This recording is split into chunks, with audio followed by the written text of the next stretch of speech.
स्वागत है आपका सारा समय में। मैं हूं आशुतोष भाटिया। सड़क जाम, किसान बेलगाम। 10 महीने से दिल्ली की सीमाओं पर धरना और प्रदर्शन कर रहे किसानों को सुप्रीम कोर्ट ने आज कड़ी फटकार लगा दी और सुप्रीम कोर्ट ने पूछा कि आंदोलन करना ठीक है, मगर आपने राजमार्ग को इतने लंबे समय तक कैसे ब्लॉक कर रखा है। जंतर मंतर पर प्रदर्शन करने की मांग कर रहे किसानों को आड़े हाथों सुप्रीम कोर्ट ने यहां लिया और कोर्ट ने कहा कि शहर का दम घोटने के बाद अब राजधानी की आबो हवा बिगाड़ना चाहते हैं, लिहाजा जंतर मंतर पर प्रदर्शन की इजाजत नहीं दी जा सकती। नोएडा की मोनिका अग्रवाल की यह जनहित याचिका थी जिस पर सुप्रीम कोर्ट ने सुनवाई की। शीर्ष अदालत ने केंद्र सरकार से भी तल्ख लहजे में यह पूछा है कि लोगों को व्यवसाय करने और राजमार्ग पर आने जाने का पूरा अधिकार है, बावजूद इसके किसानों ने सड़कों को जाम कर रखा है और कानून होते हुए भी केंद्र सरकार मौन क्यों है। दरअसल किसान देश के अन्नदाता हैं और हर राजनीतिक दल के वोट बैंक भी, शायद इसीलिए विपक्ष उनका इस्तेमाल कर रहा है। तो सरकार भी किसानों को नाराज करने की बजाय हर तरीके से मनाने में जुटी हुई है। सरकार किसानों से 12 दौर की वार्ता कर चुकी है और बिल में कहां खामी है ये सब भी पूछ रही है, लेकिन 12 दौर की वार्ता के बाद भी किसान ये नहीं बता पाए हैं कि कृषि कानूनों में कमी कहां है, सिवाय इस जिद के कि तीनों कानून रद्द किए जाएं। लेकिन 10 महीने से दिल्ली की सीमाओं पर आंदोलन कर रहे किसानों का न तो केंद्र सरकार पर जोर चल पाया है और न ही उनके मनमाफिक फैसला ही हो पाया है। दिल्ली मेरठ राजमार्ग के 1/3 से ज्यादा हिस्से को घेर कर बैठे और सरकार से फ्री बिजली, फ्री पानी, सुरक्षा सब मिलने के बाद भी किसान ये भूल जाते हैं कि तमाम जनता इस वजह से कितनी मुसीबतें झेल रही हैं।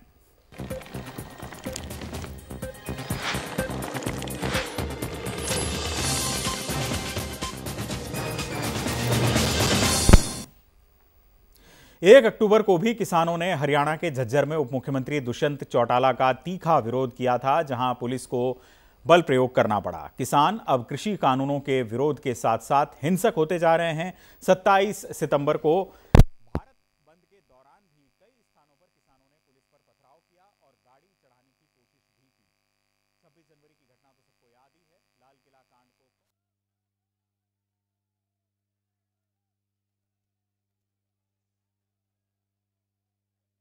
इजाजत नहीं दी है। सुप्रीम कोर्ट ने किसानों को दिल्ली के अंदर धरना प्रदर्शन करने की अनुमति नहीं दी है। अब अगली सुनवाई 4 अक्टूबर को होगी, जहां केंद्र सरकार, यूपी सरकार और हरियाणा सरकार को यह जवाब देना है कि आम लोगों को परेशानी से निकालने के लिए वो राजमार्ग को किसानों से किस तरह खाली करा रहे हैं।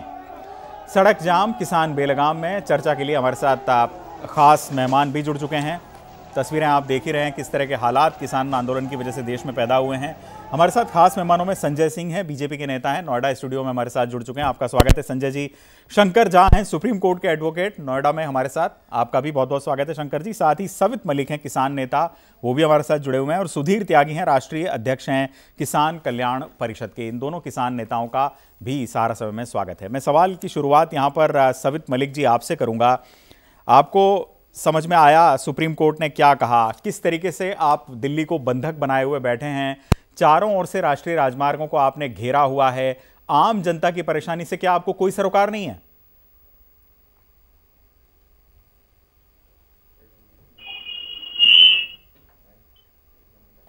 आप लोग जब पंजाब से चले थे तो हरियाणा सरकार ने जगह जगह हमारे बीच में अवरोध डाले, गड्ढे खोदे, हमारे ऊपर पानी की बौछारें की।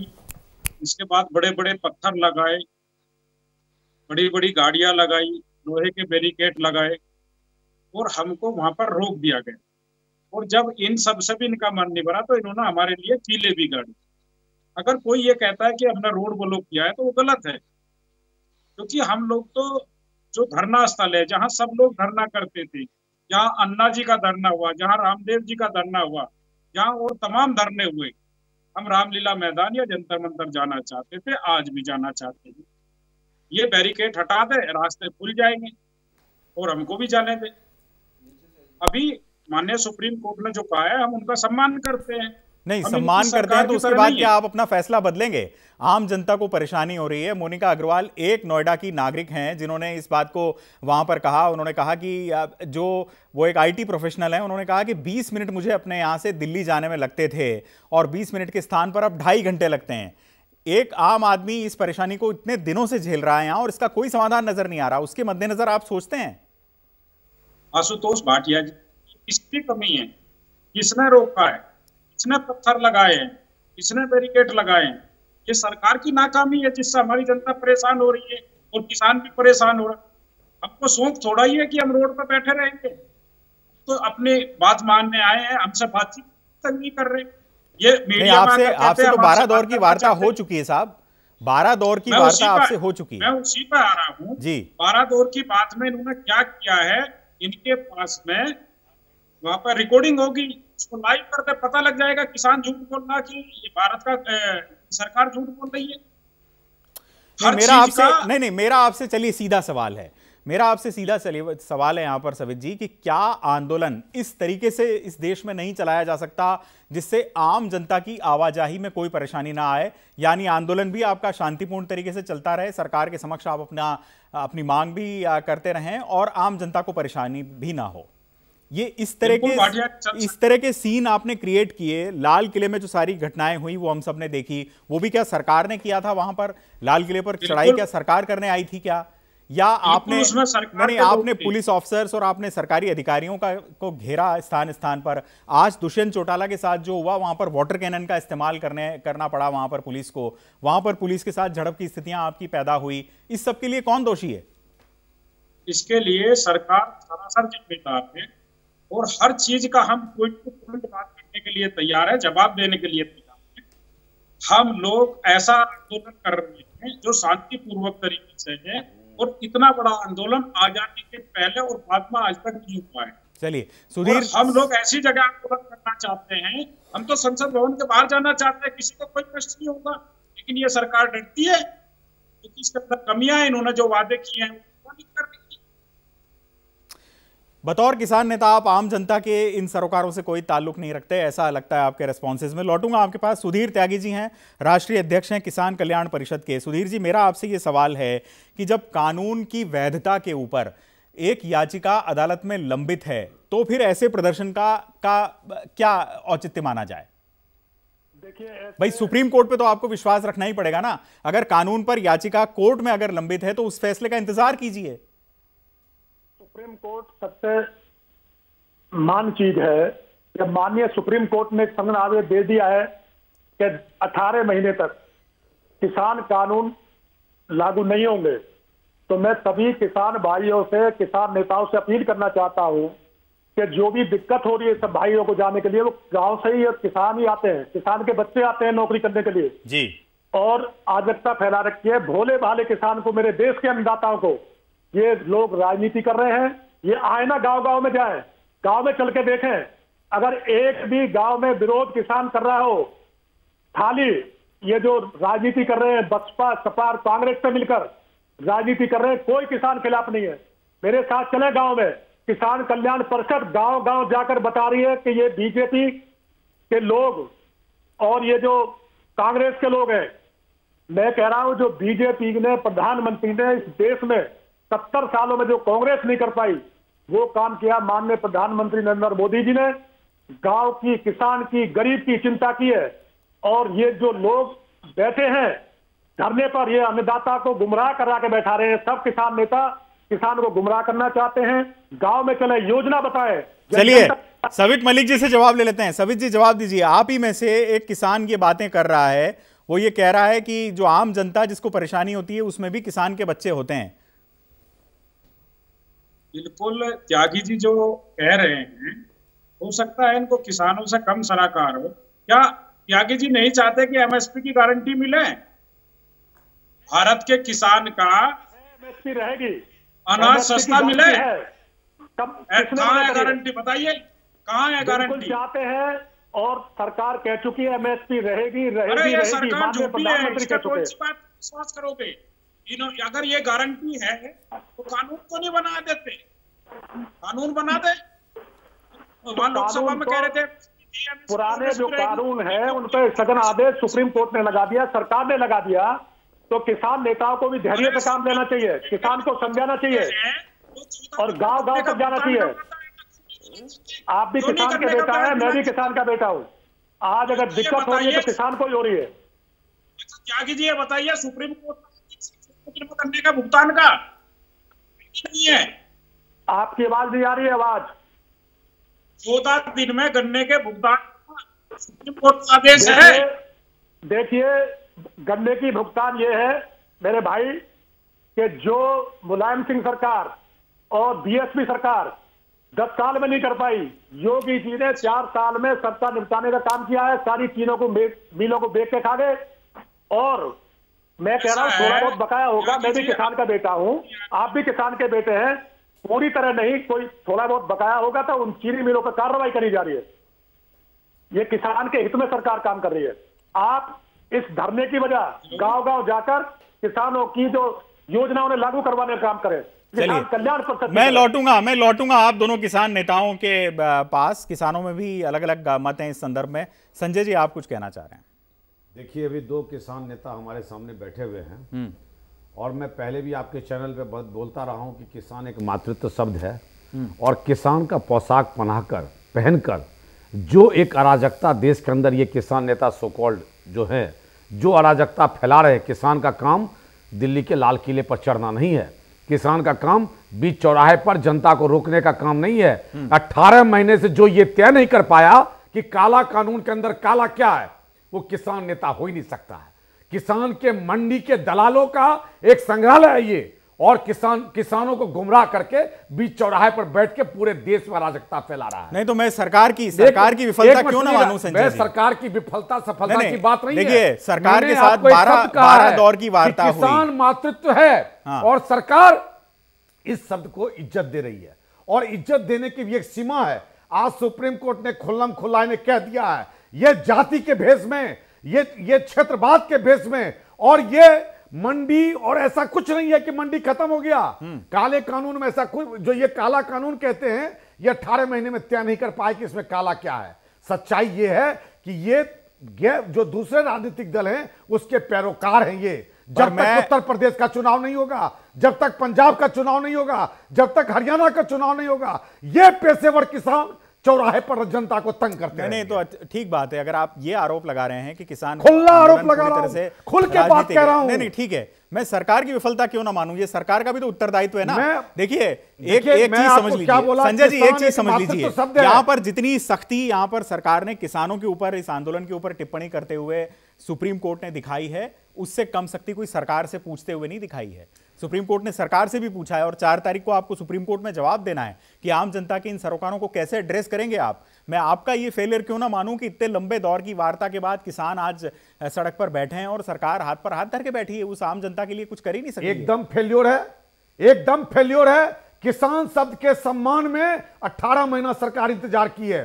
अंत में न्यायालय का फैसला आया, सरकार का फेलियर और है। न्यायालय का फैसला आने के बाद किसान शब्द के सम्मान में अगर सरकार पहले दिन समझ लेती कि ये किसान नहीं, एक अराजक तत्व है, ये अपने कुर्ते पैजामा को चमका के पहन के किसान के नाम पर राजनीति करने वाले विरोधी दल के पैरोकार है ये। अगर सरकार पहले समझ लेती, किसान के चोले को हटा देती, तो शायद आज वहां बैठे हुए नजर नहीं आते। शंकर झा जी हैं, सुप्रीम कोर्ट के एडवोकेट है, हमारे साथ डिबेट में जुड़े हुए हैं। शंकर जी, मैं आपका रुख करूंगा और मैं आपसे ये जानना चाहता हूं कि सुप्रीम कोर्ट के आज के इस ऑब्जर्वेशन को आप किस रूप में देखते हैं और सुप्रीम कोर्ट के पास यहां से आगे क्या विकल्प हैं। मैं ये समझना चाहता हूं कि सुप्रीम कोर्ट क्या सीधे पुलिस को ये ऑर्डर दे सकती है इन स्थितियों के मद्देनजर कि आप खाली कराइए? देखिए, हमें समझना होगा कि हम भारतवर्ष के नागरिक हैं। नागरिक होने के नाते भारत का संविधान सर्वोपरि है।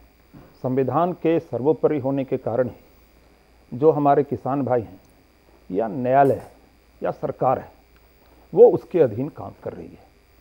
किसान जो आंदोलन कर रहे हैं उनका एक मौलिक अधिकार है, फंडामेंटल राइट है 19(1)(b) के अंदर में, जो ये अधिकार देता है कि हाँ भाई, आप एक लॉफुल असेंबली के रूप में आप धरना प्रदर्शन कर सकते हैं।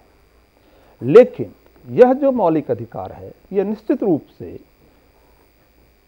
इसका जो उपयोग होना है वो रीजनेबल रिस्ट्रिक्शंस के साथ होना है। लेकिन तो इसका मतलब, मैं इसको थोड़ा सा और भी 1-2 लाइन अगर मैं रख दूं तो स्पष्टता आ जाए, फिर हम बात को आगे बढ़ा लेंगे जी।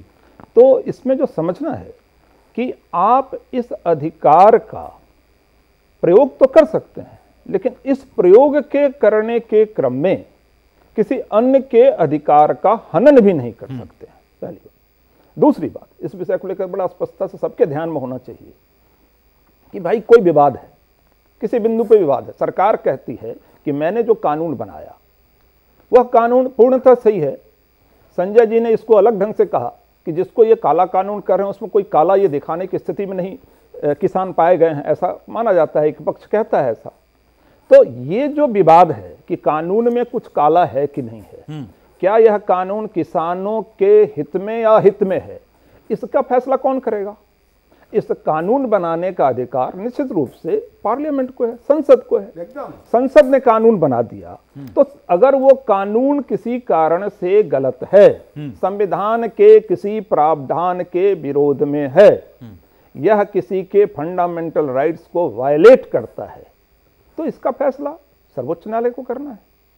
तो आप किसान बंधुओं से जो हमारा आग्रह होगा, कानून को और संविधान को ध्यान में रखते हुए आपको सर्वोच्च न्यायालय के फैसलों का इंतजार करना चाहिए। यही संविधान सम्मत है और यही भारत के श्रेष्ठ नागरिक होने का गुण होना। नहीं, लेकिन अब यहां से आगे ये तो स्पष्ट है कि किसान इंतजार नहीं कर रहे, क्योंकि बहुत सारा आप समझ ही सकते हैं इसके पीछे जो पॉलिटिक्स है पूरे किसान मूवमेंट के पीछे।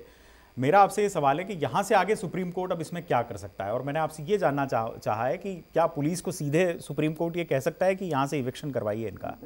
बहुत अच्छा प्रश्न है आपका, और आज के संदर्भ में यह प्रश्न बड़ा महत्वपूर्ण है, क्योंकि सुप्रीम कोर्ट ने बड़ा स्पष्टता के साथ कहा कि भाई मेरा काम कानून बनाना है। हमने कानून लॉ डिफाइन कर दिया।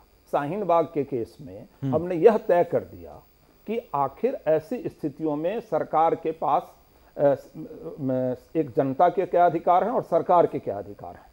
अगर आपको ऐसा लगता है कि किसान आपकी बातों को नहीं मान रहे हैं, तो जो कानून है, जो लॉ एंड ऑर्डर है, उसको प्रिवेल करना चाहिए। तो सरकार ने वहां कहा है, देखिए हम लोग जानते हैं इसमें कुछ व्यवहारिक कठिनाइयां सरकार के पास है। सरकार निश्चित रूप से ऐसा नहीं चाहती है कि हम जो किसान वर्ग है उससे सीधा सीधा हमारा कोई टकराव हो जाए, और इस कारण से वो जो होता है डायरेक्ट एक्शन वाला कुछ दिख नहीं रहा है अभी। लेकिन सरकार ने यह स्पष्ट किया कि भाई हमने जो हाई पावर कमेटी बनाई उसमें इन लोगों को हमने बुलावा भेजा, इनका कोई प्रतिनिधित्व वहां आया नहीं है। तो ऐसे में जो सर्वोच्च न्यायालय ने कहा है, जो 4 तारीख को अगली सुनवाई होनी है जी, वह इस विषय पे होनी है कि भाई आप तय कीजिए कि इस मैटर में कौन कौन से और लोगों को पक्षकार बनाया जाना है। पक्षकार बनाने का यहाँ जो तात्पर्य है वो यह है कि आपको लगता है कि ये एक महत्वपूर्ण विषय है, इस महत्वपूर्ण विषय से इन पक्षकारों को सुन करके फैसला सुनाने की आवश्यकता है, तो उनको पक्षकार बनाइए, let them come before the supreme court.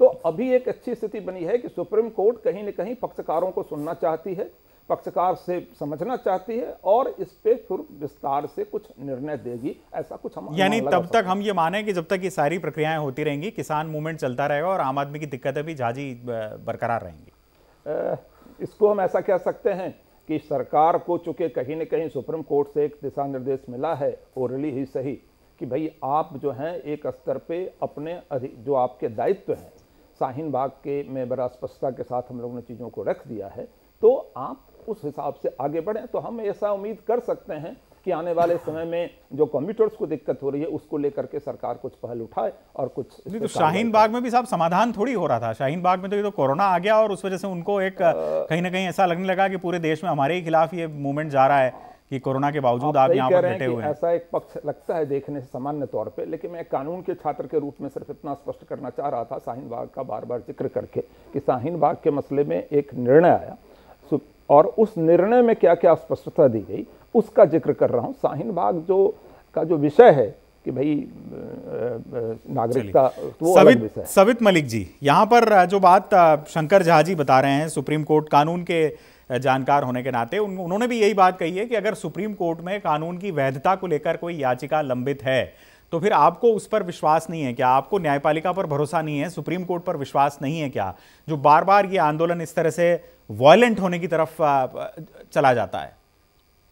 Bhatia जी, हमको माननीय उच्च न्यायालय पर संपूर्ण विश्वास, लेकिन हम लोग ये पूछना चाहते हैं, ये सरकार उच्च न्यायालय के आदेश को नहीं मानती है। हमारे पास तमाम पिछले सबूत हैं। उच्च न्यायालय का आदेश है कि 14 दिन में गन्ने का भुगतान हो जाना चाहिए। अगर भुगतान नहीं होता तो ब्याज के साथ होना चाहिए। 14 हफ्ते बीतने के बाद, सालों बीतने के बाद भी हमारा भुगतान नहीं होता है। हम लोग तो किसान हैं, कानून के उतने जानकार नहीं है, लेकिन जो लोग अधिकारी हैं, शासन सत्ता में बैठे हैं, देश को चला रहे हैं, अगर वही लोग संविधान को नहीं मानते हैं तो हम किसान क्या करेंगे? अभी ये वही सुप्रीम कोर्ट है जिसके 4-5 वकीलों ने, जजों ने प्रेस वार्ता करी थी, अपने ऊपर, इनके ऊपर सवाल उठाए थे। चलिए दे लेते हैं जवाब संजय जी, संजय जी से जवाब ले लेते हैं। बताइए, गन्ना भुगतान की बताइए संजय जी। सरकार तो माने, मलिक साहब, मलिक साहब, मलिक साहब, सांसदों की मानती, मलिक साहब, सहयोगी दलों की मानती, ना ये सुप्रीम कोर्ट की मानती, किसकी मानती है सरकार? मलिक साहब, सरकार है। कुल मिला के आपको सुप्रीम कोर्ट पर भी भरोसा नहीं है?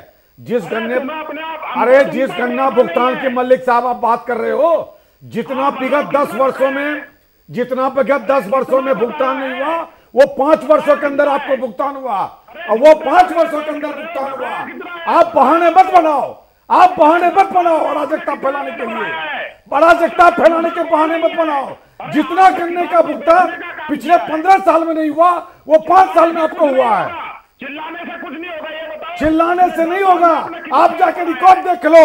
अराजकता फैलाने से कुछ नहीं होगा, आप रिकॉर्ड देख लो। जिसकी आप बात कर रहे हो, बसपा शासनकाल में 10 साल में 125 रुपए बढ़े, सपा शासन में 10 साल में 95 रुपए बढ़े, और आपके 20 साल के शासन में कितना बढ़ा बताओ? कब 20 साल का शासन हो गया भाई? कब 20 साल का शासन हो गया? 10 साल में आप ये देखो कि आपको कितना भुगतान मिला, जरा आप त्यागी जी से पूछ लो, त्यागी जी से पूछ लो। अरे त्यागी जी से पूछ लो, क्यों क्यों क्यों समाचार चैनल पर झूठ बोल रहे हो संजय जी? क्यों अफवाह फैला रहे हो? मैंने 1 मिनट संजय जी, सुधीर जी, सुधीर त्यागी जी कुछ कहना चाह रहे हैं। सुधीर जी बताइए, 1000 करोड़ बकाया है, जवाब ले लेते हैं सुधीर जी से। ब्याज है, भारत की जनता को गुमराह करने का 36,000 करोड़ से ज्यादा का भुगतान है। मलिक साहब, सुधीर जी कुछ कह रहे हैं, उनकी बात भी सुन लीजिए। सुन लीजिए मलिक साहब जी। मैं झा साहब की बात से भी सहमत हूं कि सत्याग्रह धरना करने का किसान का अधिकार है।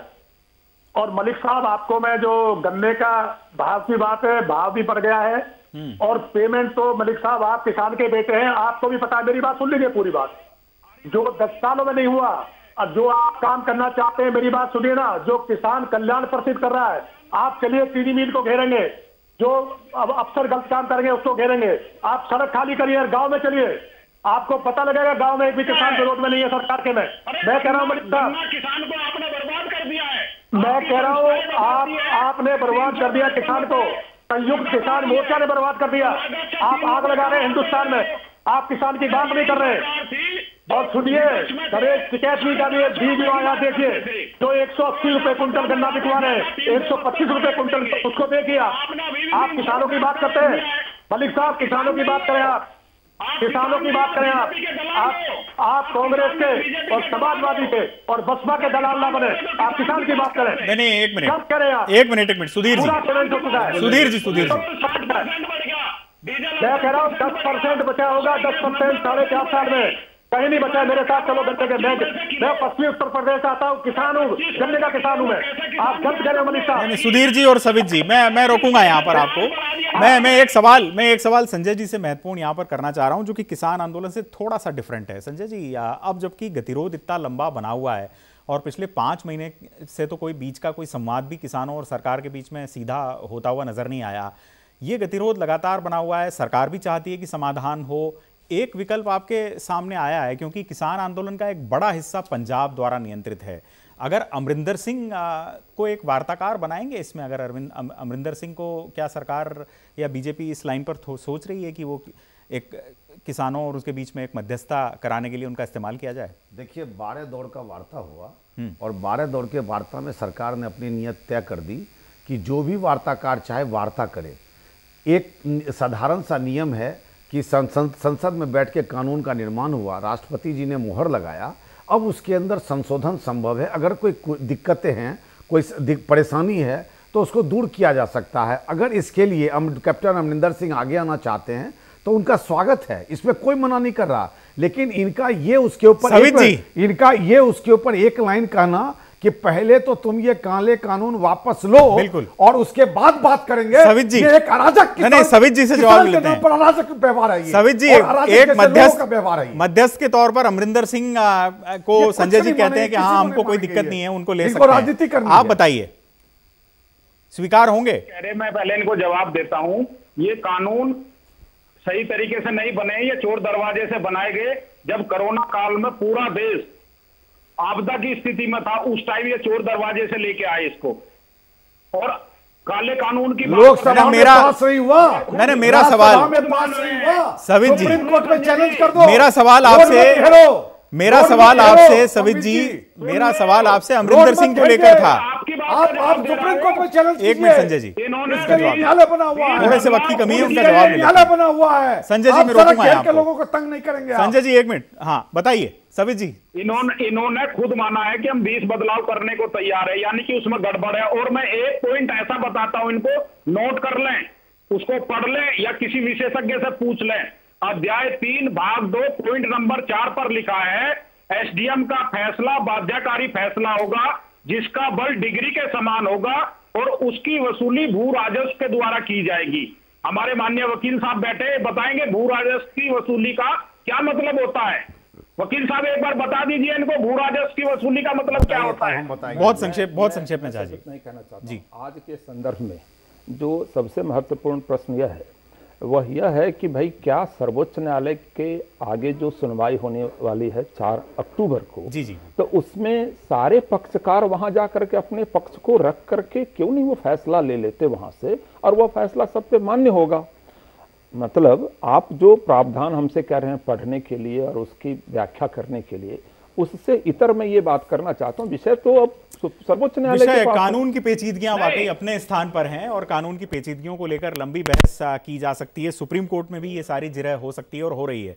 लेकिन सवाल ये है कि जब सुप्रीम कोर्ट में याचिका लंबित है इस कानून की वैधता को लेकर, तो क्या उस पर विश्वास नहीं किया जाना चाहिए और आम जनता को इसी तरह की परेशानियों में झोंके हुए रखना चाहिए?